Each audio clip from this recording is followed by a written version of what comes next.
بسم الله الرحمن الرحيم.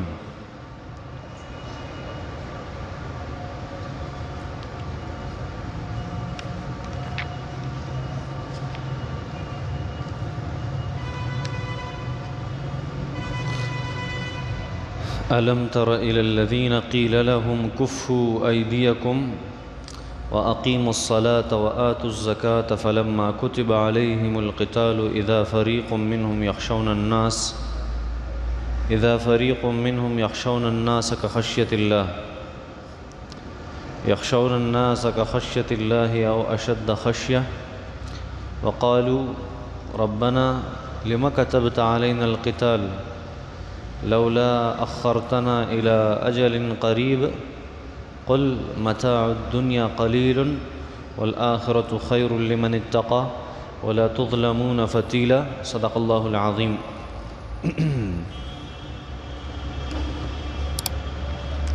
اللہ جل شانہ فرمائی ترجمہ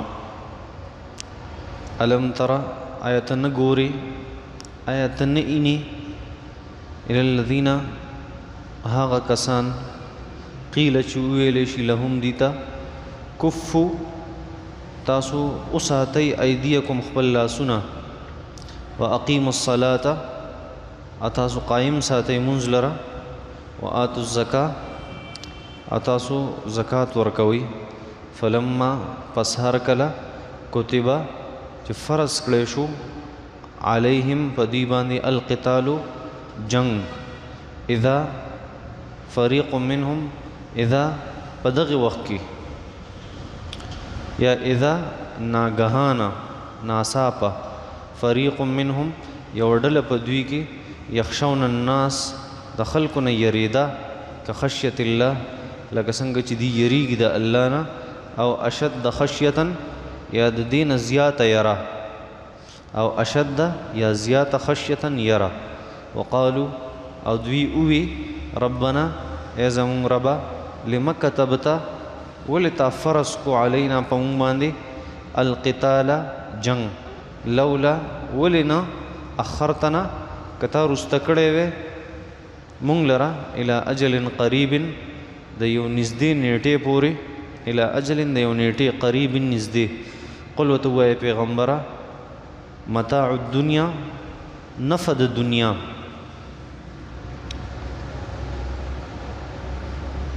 قلیل دا ډېره لږه ده والآخرة او آخرت خیر ډېر غوره دی لمن د هغه چا دپاره اتقا څوک ځان ساتي د ګناه نه ولا تظلمون او پتاسو به ظلم نشي کوله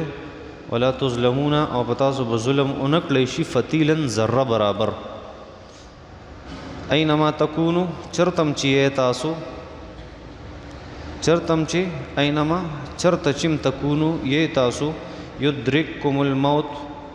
یدرککم نسی بتاسو لرا راګیری بتاسو لرا درسی بتاسو تا اصل معنی نا یدرککم تاسو برانی سی الموت مرگ ولو کنتم اگر چی یہ تاسو یا اگر چی وی تاسو فی بروجن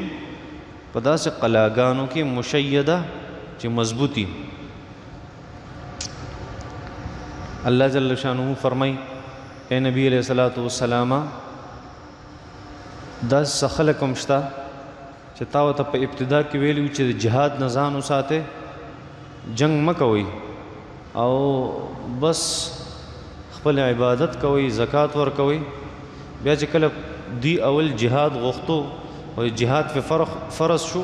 بیا وی چې یاره جهاد نو پکار مونږ لره یا الله تعالی مونږ باندې جهاد فرض کو ادي دا خواهش کې چې کاش چې په مونږ باندې جهاد نه فرض شوه امون دی خاص وخت پورې الله ساتلی وي. الله جل شانه فرمای دی دا خبره کوي تو وایا چې دنیا دا نفع او زندگی دا ډیر معمولی ده اصل فائدہ او منفعت او خیر هغه د آخرت په زندگی کې ده خدا هغه چا د پاره څوک چې پرهیزګاری او بیا د الله جل شانه چې په هغه ورځ کومه فیصله کوي نو په هغه کې به بچا باندې ظلم نشي کوله. الله فرمایي تاسو د جهاد نه یریږئ که تاسو چرته په مضبوطو قلاګانو کې ځان بند کې خدا مرګ به تاسو رانیسي مرګ نه بچ کېدی نه شي دا مفهوم. اوس تفسیر الله جل شانو فرمای الم ترى آیت نه ګورې پیغمبره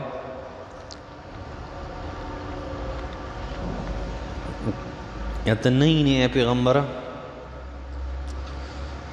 الذين اغ خلق قيل لهم چې ویل شي دوی ته کفوا ایدیکم خپل لاسونه اوساته یعنی د جنگ نه خپل لاسونه اوساته جهاد مکوئله اوسو کې واقیموا الصلاه منځ کوئ واتوا الزکاه او زکات ورکوئ. بیا الله فرمایي فلما كتب عليهم القتال دوی ته پیغمبر ویلو چې اوس جنگ مکوئ ځکه دی خواهش لرو د جنگ. بیا چې وروسته په جنگ فرض شو اذا فريق منهم يخشون الناس كخشيه الله او اشد خشيه بیا دی د مخلوق نه په یره باندې شو چې یره د جهاد ولې په موږ باندې فرض شو. لومبه خبره مخکې مونږ یو خبره ذکر کړې وه مونږ دا ویلو چې د ټول نه بهترین او اعلی او چوت عبادت په عبادتونو کې هغه جهاد دی قتال فی سبیل الله د دې نه بل لوی عمل نشته په اعمالو کې.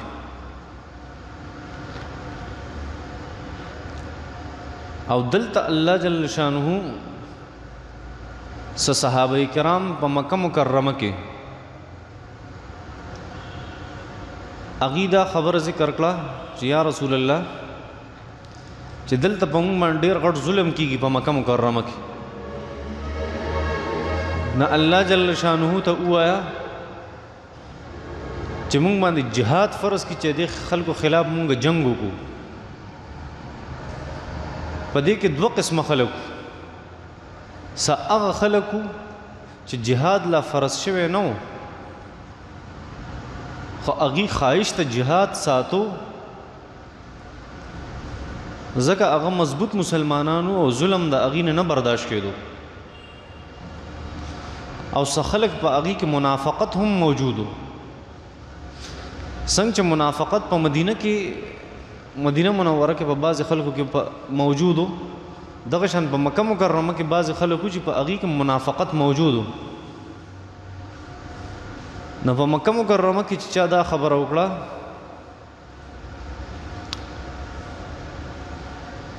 چې په مونږ جهاد الله ولې نه فرض کوي چې د کافرو د ظلم نه مونږ الله جل شانو وساتي جهاد د دې واحد علاج دی. نه الله جل شانو نبی علیہ السلام ته فرمایل چې دی ته وایي چې کفوا ایدیکم ای کفوا ایدیکم عن القتال. اوس دا دور د جهاد نه دی او اوس خپل لاسونه هغه د جهاد نه وساتئ. اوس څه کوئ واقیموا الصلاة وآتوا الزکاة بس مونځ کوئ او زکات ورکوئ بس. دا مکی دور دی د مکې مکرمې دور دا خو د مسلمانانو خواهش د منافقانو ولې دا خبره کوله چې د جهاد په موږ ولې نه فرض کیږي. دا اصل کې د مسلمانانو په ها کې خپل ها ملاوه. ځینې منافق سړی چې سړی سوی هغه وی ټیک ته هغه دقه شان دی بس هغه د دې دپاره دا کار کوي چې د خلکو د شر نه زه محفوظ شم د خلکو عزت ته دې دپاره کوي چې د خلکو د شر نه محفوظ شم. نور که په حق پټولو کې هغه هیڅ کسر نه پرېږدي نور په ظلم کې هغه هیڅ کسر نه پرېږدي که وسې کېږي ظلم هم کوي که وسې کېږي بدکاري هم کوي که وسې کېږي فساد فی الارض هم کوي د مسلمان خلاف سازش هم کوي. خو چونکې مسلمان ته مخامخ کېدی نه شي نو د هغه په د دوستۍ په جامه کې د هغه سره دشمني ساتي. نو په موږ جهاد ولې نه فرض کېږي د دې دپاره چې پیغمبر په موږ اعتماد پیدا شي چې او موږ ډېر لوی مجاهدین یو. نو الله جل شانو فرمایل چې اوس د جهاد دور نه دی او د جهاد دور لا را روان دی لا وخت ورته شته. اوس صرف مونځ کوئ او زکات ورکوئ. بیا وروسته الله فرمایي چې په دې ما جهاد فرض کو دوی بیا د خلکو نه یریده نو د خلکو نه د یریدو څه مطلب دی؟ تاسو ته موي چې خلک څو قسمه وو؟ 2 قسمه. اوس ته د دواړو قسمه د مسلمانانو او د منافقانو د دې د یری مختلف نوعیتو. کم چې منافقانو نو هغه خو ظاهره خبره ده چې هغه د جهاد د نوم نه یریده، خو صرف د مسلمانانو اعتماد په خپل ځان د پیدا کولو دپاره هغوی دا خبره کړې وه چې یاره په مونږ جهاد ولې نه فرض کړي. دویم چې کوم د مسلمانانو طبقه وه نو هغوی ولې چې کله په جهاد فرض شو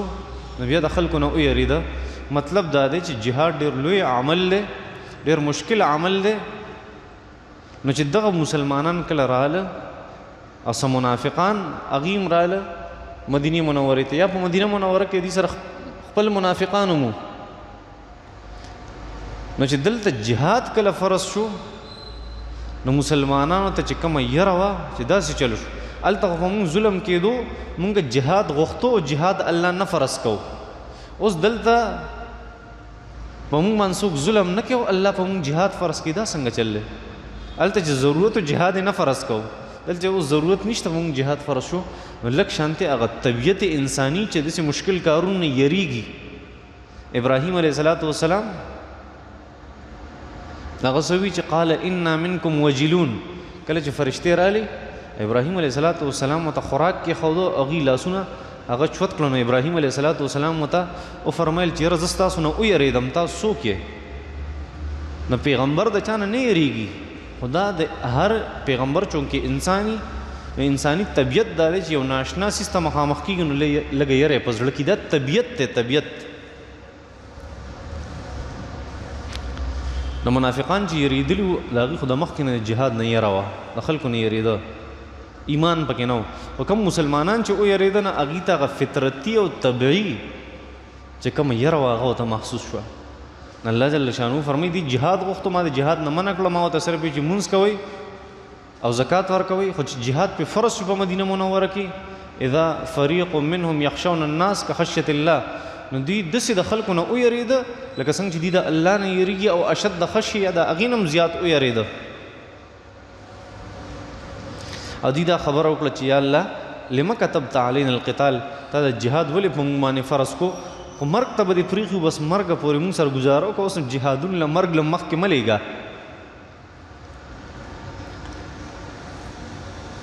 نو دا هم د دغې خلکو باره کې ده،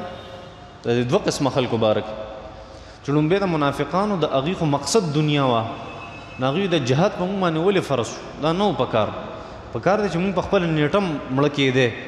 ولې بې نیټې م وجني جهاد لم لیږي. او د مسلمانو سره په زړه کې راله چې یاره کم وخت کې ضرورت جهاد نه فرض کېدو او اوس جهاد فرض شو، څه وجه کېدی شي؟ الله جل شانو فرمایي چې ګوره ستاسو په زړه کې یا ستاسو په خلو، د منافقانو په خلو باندې او د مسلمانو په زړونو کې چې کومه خبر راغلی وه جهاد ولې فرض شو، الله جل شانو فرمایي دا لږ شان محبت دی ستاسو په زړونو کې د دنیا، خو یاد ساتئ چې اصل څیز آخرت دی او د دنیا دا نفع ډېره زیاته لږه ده.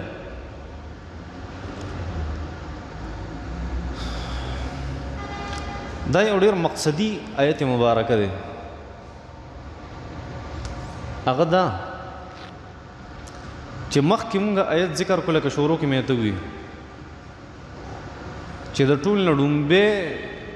عمل امام رازي رحمت الله علیه فرمایي مقدم عمل او اعلی عمل او اعظم عمل او ډېر لوی عمل هغه جهاد دی. او دلته ورته وایي چې جهاد نه ځان وساتئ، مونځ کوئ او زکات ورکوئ، جهاد نه. کفو ایدیکم عن القتال، خپل لاسونه د جنګ نه وساتئ، بس اوس جنګ مه کوئ. او اقیموا الصلاة وآتوا الزکاة،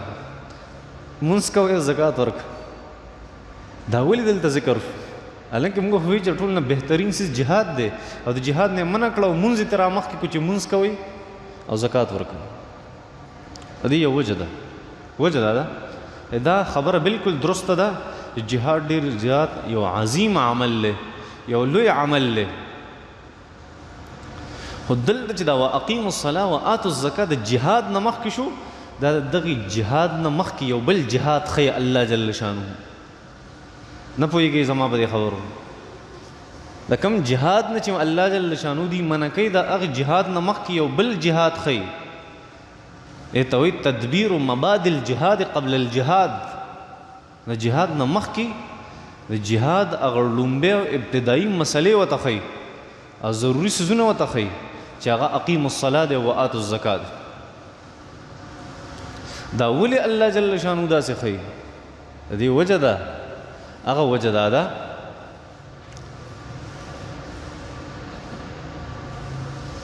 چې انسان هغه دوو څیزونو ته ډېر زیات محتاج وي همیشه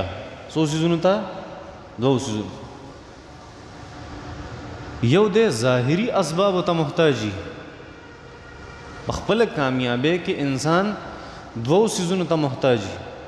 دوه قسمه اسبابو ته محتاج وي یو هغه سبب چې هغه روحاني سبب وي یو هغه سبب چې هغه مادي سبب وي ظاهري مادي سبب نه الله جل شانه لومبه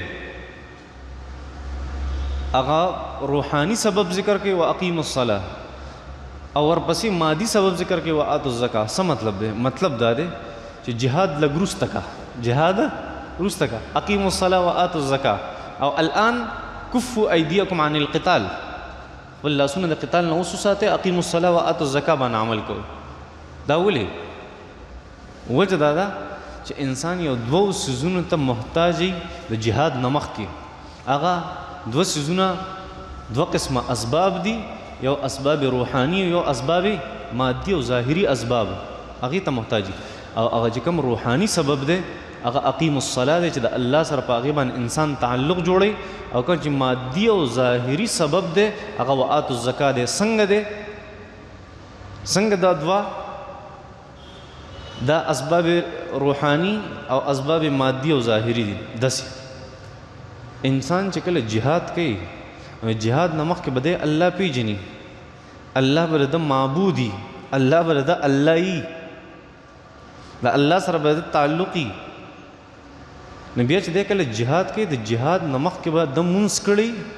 او مخکې به ځان ته دعا کړي چې خدایه ماله په دې جهاد کې بری راکړي ما کامیاب کړي او چې دقه روحاني سبب د انسان سره نه نو صرف ظاهري سبب کار نشي کولی سړي سره توره موجود وي او سړي سره کلاشنکوف موجود وي نو لومبی تعلق د الله جل شانو سره روحاني تعلق نو ځکه وي اقیم الصلاه او دویم تعلق دویم سبب په اسبابو کې هغه یو ظاهري سبب چې هغه څه شی دی هغه مادي اسباب دي په دنیا کې چې ما ته ضرورت دی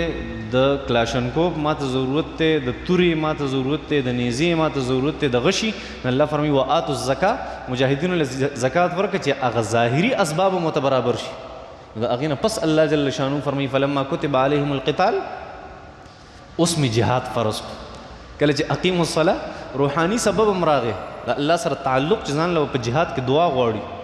تبلیغیان نن بار بار نه دي اورېدلي سوی دته دا مونځ د الله جل شانه نه د غوښتو ذریعه او سبب دی که نه داسې نه دي اورېدلي دا دواړه اسباب الله جل شانه ذکر کړه د هغې نه پس الله جل شانه جهاد ذکر نو مخکې که جهاد مقدم شوی دی هغه د هغې اصلیت و چې جهاد بهترین عمل دی نه چوت عمل بل نشته او دلته چې الله جل شانه د جهاد نه منع کوي صحابه چې خپل لاس ته جهاد د نوم نه وساتئ جهاد نوم هم مه اخلی اوس وجه دا وه چې لومبی ځان له روحاني سبب جوړ کا چې ستا تعلق د الله جل شانو سره او دویم مادي سبب چې مجاهد کم خلک جهاد کوي هغې له زکات ورکړه خپل منځ کې زکات ورکړي څوک ځان له توره والي څوک ځان له کلاشنکوف والي څوک ځان له بوټان والي چېرته نه پوهېږې په دې دغه مضمون الله جل شانو یو بل ځای کې هم ذکر کړی په سوره فتح کې په اخري رکوع کې الله جل شانو فرمایي رحماء بینهم تراهم رکعا سجدا یبتغون فضلا من الله ورضوانا دلته مونځ مخکې شوی دی زکات وروسته شوی پوهېږې په دې خبره باندې مطلب دا دی سبب روحاني مخکې شوی دی او کم سبب چې ظاهري و هغه وروسته شوی هلته چې کم ظاهري سبب هغه را مخکې شوی دی کم چې روحاني سبب و هغه وروسته شوی سو رحما بینهم صحابه خپل منځ کې د یو بل سره ډېر د رحم معامله کوي. مطلب دا دی د یو بل د پیسو خیال ساتي، د یو بل د خرچي خیال ساتي. په یو بل خرچي کې په مواخات مدینه کې وشو کو نه شو، صحابه رااله ټول ول لاس ورکو ګلاس ورنکو. رحما بینهم د یو بل سره داسې مرسته کوي. جهاد نمخ کې داسې انسانیت پکار، داسې تعلق د مسلمان په منځ کې پکار. او دویم تراهم رکعا سجدا، د مانځه چې کوم مفهوم هغه متبیان یبتغون فضلا من الله ورضوانه، چې د الله سره به تعلق وي نه پوهېږي. نو بیا چې کله داسې حالات راشي په مسلمان باندې، نو بیا فصل داسې تیاریږي، معاشره داسې تیاریږي چې كزرع اخرج شطأه فآزره فاستغلظ فاستوى على سوقه يعجب الزراع ليغيظ بهم الكفار وعد الله الذين آمنوا وعملوا الصالحات منهم مغفرة وأجرا عظيما. داسې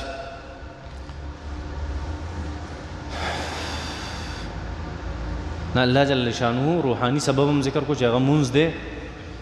او لږ یو بلې وجې ته وګورئ. بله وجه دا ده په منافقانو کې دوه کارو، منافقانو کې دوه کاره ده غټ مرضونه. واذا قاموا الى الصلاه قاموا کسالا، کله چې مونځ لځي سستی کوي. د منافق یو علامت پوهېږي په دې خبره. الله جل شانه واقیموا الصلاه ترغیب ورکو چاته؟ منافقانو ته ترغیب ورکو چې اول مونځ خیال وساتئ، تاسو مونځ نه کوئ، تاسو به جهاد څوکي نه پوهېږي په دې خبره باندې. دویمه خبره د منافقانو دویم عمل، ولا تحاضون على طعام المسكين او ولا يحضون على طعام المسكين او ويأكلون التراث أكلا لمة ويحبون المال حبا جمة. تحبون تأكلون ما غیات کړه، نو ځان له مال خوري او بل چاله نه ورکوي، د فقیر او د مسکین خیال نه ساتي. الله فرمایي وآتوا الزکاة. هغه دویم سبب الله جل شانه ذکر چې منافقانو ته ښیي چې ستاسو د جهاد نه مخکې تاسو چې کوم د جهاد دعوې کوئ، دې نه مخکې خپل مونځ ته وګورئ، مونځ ټیک کې بیا د جهاد خبرې کوئ. پوهېږئ په دې خبره؟ خپل زکات مو ټیک کې، خپل منځ کې تعلقات ټیک کې، اتفاق اتحاد برقرار اوس، د هغې نه پس د جهاد نوم ولې هسې ټوپونه مه وخئ. لکه چا ټوپونه وویل لاړه تباه و برباد شو.